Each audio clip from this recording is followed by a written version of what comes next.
Hey guys, it's been a while. Sorry, I'm still alive, still here. I actually have an oncologist follow-up appointment today with my radiation oncologist, and that reminded me that I probably haven't done a video in like over a month. So I'm at the hospital right now. Well, you can't see it because it's right behind me. So yeah, I have to go deal with that in a little bit. Ooh, it's shaky. Ooh, it's because the car's shaking. I guess I could turn it off. There. Now the car's not running. Oh, of course, there's somebody next to me right now. Why wouldn't there be? Been here for all of 30 seconds. Whatever, my windows are tinted. So yeah, how have things been? I hope that everybody had a good Christmas and a good New Year's. It's 2020 now, although 2020 really hasn't started that great for the world. But hopefully it's onwards and upwards, because, you know, 2019 I thought was such a shit year that I think 2020 should just be a great year for everybody. It's also the year of the rat, which is my year because I'm born in 1984, so I have high hopes for that. So what's going on? Man, people are weird. I don't even know what people are doing half the time. I mean, I'm sure they feel the same way about me, but I don't know. Anyway, enough people watching. So, cancer update. There's not really much of any. My radiation finished on like the 12th of December. And I guess I've just kind of been recovering since then, which has gone a lot slower than I anticipated, actually. I think I'm stronger than what I am, like physically. I mean, mentally too, you know. And I'm having a hard time accepting that I guess my body is different, really different. When I got off chemo, I thought that would be the worst of the worst. So when I went back to the gym and started, you know, living healthy and being healthy, sorry, it's a bit of an odd angle. Fuck, whatever, I don't care. So when I started going back to the gym and everything, I saw improvement really quickly. My resting heart rate went down really fast, and I don't know, it felt really like I was just getting back to myself. And so then I had surgery, and I didn't really go back to the gym or, you know, exercising really diligently after that, because I had to go, like, I wasn't feeling up to it. I remember when I got my tattoos done, I was only 4 weeks out of surgery, and I was still in a ton of pain. And then I started radiation 2 weeks later. So yeah, I did like not much in between surgery and radiation. And then during radiation, I tried to aim for getting 10,000 steps a day, but they were kind of slacker steps. Like, they weren't anything that was really elevating my heart rate or anything. I mean, I think I thought that it was better than it was. I was really proud of myself. Like, oh my God, we're nailing those 10,000 steps. But I don't actually think that did a whole lot for my body. And then, of course, I went home to my parents' house, and my brother and my niece and my dad and everybody was there, and there was a lot of food. Oh, there was a lot of food. So any progress that I made, I kind of like lost, because I think I must have put on 10 pounds while I was there easily in those 3 weeks, because I just ate everything and did very little. Again, I aimed for 10,000 steps a day, but you can't out-exercise a bad diet, so it still kind of killed me. So then I came back. I came back on the 9th of January, I guess, and today's the 27th. And since I've come back, I've been trying to get my footing on my life, but I'm exhausted. I remember even at my mom's house, because my niece, she's so young, and I thought I'd have all this energy for her, and man, I didn't. I was so burnt out every day. And I had to get a Herceptin infusion during that time that I was there. And I remember like coming back for like 3 days. I was a barely functioning human being. So yeah, I came back on the 9th, and like my goals are really simple for myself. It's basically like try to get in exercise every day and try to do errands. So today's a big day for me, actually. It's gonna sound super silly to other people, but today was, you know, get out of bed before lunch, which is, well, like noon, which is a huge struggle. Mornings are the absolute fucking worst. I've never been a morning person, and now I feel like that's just been magnified times infinity. So my goals are like get up by noon, and then go to the gym or go outside for a walk. I prefer the gym because I get a better, like I get a higher heart rate, so I know I'm, you know, doing more for my body, but the gym makes me incredibly anxious because of the people. So sometimes I find that really difficult. And then, you know, that's what I did today. And so I left the gym and came to the hospital. So I'm here for this appointment right now. I was gonna order my groceries online, but I have a gift card and I can't find a way to use the gift card online. So I have to actually go grocery shopping after this. The dog and cat need food, and that I cannot skip that errand. And I need to go to Canadian Tire because I need SodaStream. So I have a lot to do today for me, and that's, you know, that'll be, I mean, I left the house at 1 and it's almost 3 o'clock right now, and then this will take a little while. So I imagine I'll get home by 5. So I'm kind of pretending that's like half a day at work. We'll see how I feel tonight. So that is, and I consider that a big day right now. My other days have been like, well, yesterday was a write-off. I did nothing yesterday. I was so burnt out. My other days are mostly like maybe 2 hours of activity, like exercise and housework and stuff. And, you know, sometimes I'll go shopping. So to do this many errands in one day, I just would never think that this would be a lot of work, but it is. It's kind of crazy what life is like now. So anyway, I'm gonna go in for this appointment because in about 2 minutes I'm gonna be running late for it and they're gonna give me shit. And if he says anything cool, I'll update. How I'm feeling from radiation is basically I have a lot of fatigue.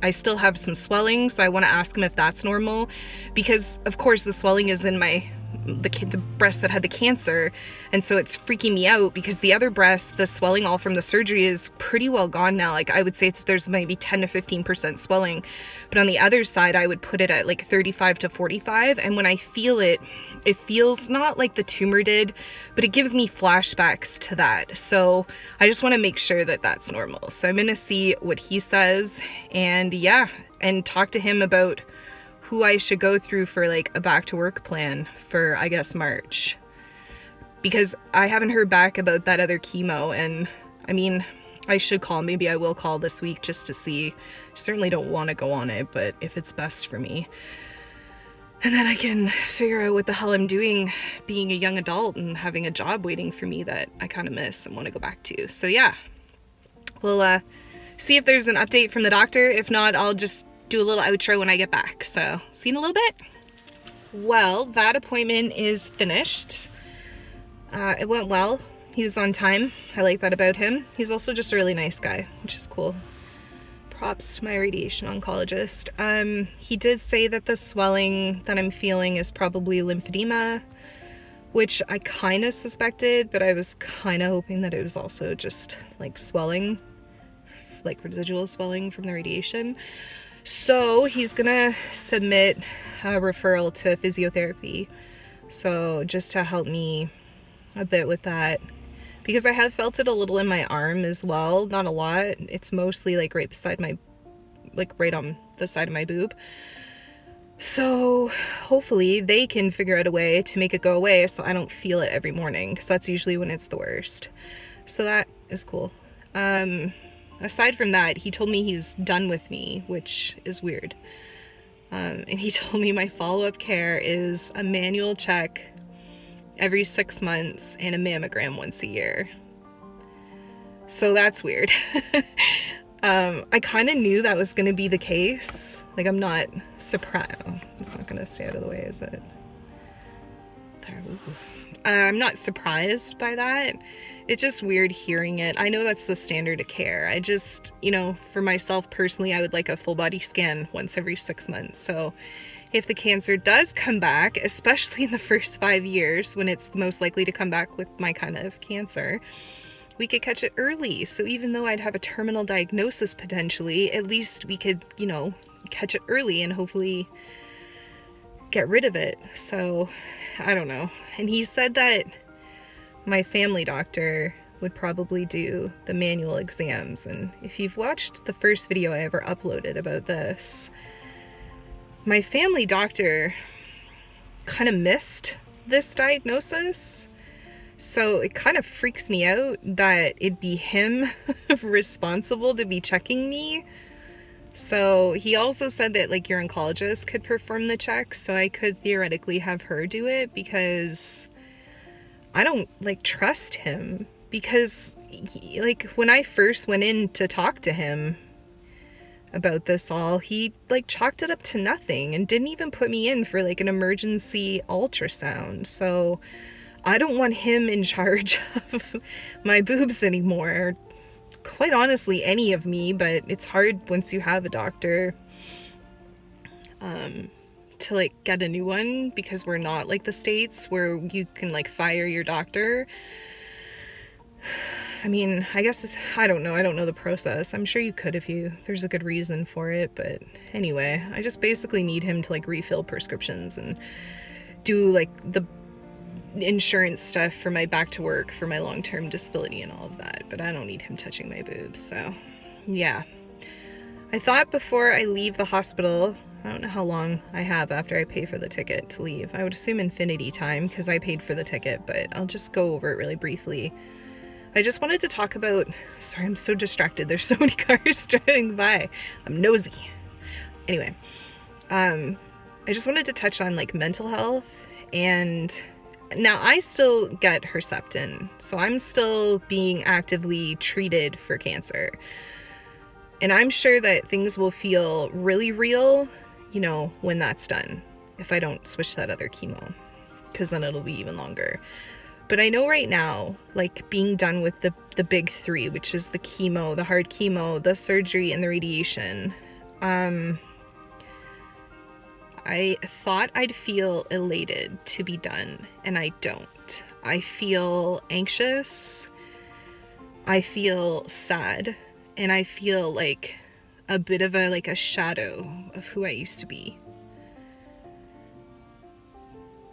And I have like a little bit of survivor's guilt, I think, too, because I've met so many people now that have cancer, and some of them have passed away, or they haven't gotten good they haven't gotten good news, and so I feel silly being upset about, you know, my petty little problems, and oh, when you're done treatment, well, like at least you can be done treatment, but that's how I feel. I just feel really lost right now, and like I don't know how to explain how I feel, but I know that my mental health is suffering a lot. I mostly just do whatever I can to distract myself. I don't like leave myself alone with my own thoughts, which is why I haven't recorded a video in so long, because like right here talking about it just kind of makes me want to have like a breakdown. So I had such a bad experience with the first counselor I saw way back in June, right after I was diagnosed, but I'm wondering if perhaps I should give like counseling another shot, because I don't know if I can like heal my mental health by myself, and I don't know if the coping mechanisms that I'm using are actually doing anything. So yeah, that's where I am these days. So just a brief update for you guys that I'm still here, still trucking, but I just like don't want to talk about it too much right now, so that's why my videos have been a little sparse. But hopefully I can like rally from this and get a positive attitude and like a positive outlook. I do use Instagram a lot, not even Facebook as much anymore. Instagram, there's an amazing like cancer community on there, which has been super beneficial, and it's just nice to surround yourself with people that are kind of facing the same thing as you. And it's, you know, my Facebook is mostly like friends and family, so I know they love me, but it's hard for me to see everybody's lives kind of have moved on so much, and mine's still kind of stuck where I was almost a year ago. So yeah, hit me up on Instagram for way more updates. And plus, if it's been a long time since I've uploaded a video, you can always check to see if I'm alive by just clicking the bottom. And then you will have my Instagram handle and you can go look me up. And if I'm still posting regularly on there, I'm probably still doing okay. Just YouTube's it's a bit of a bigger beast. So anyway, thanks. I hope to talk to you guys again soon. I'm not gonna promise when, because I don't fucking know right now. But you know, subscribe and then you'll get a notification when I do decide to upload again. And share the video if you think it could help somebody, or don't, you know, whatever. I'm not the boss of you guys, you know that. So thanks for tuning in. I appreciate the comments and the likes and the views. It does make me feel like I have an impact on the world, even just, you know, tiny one. So bye.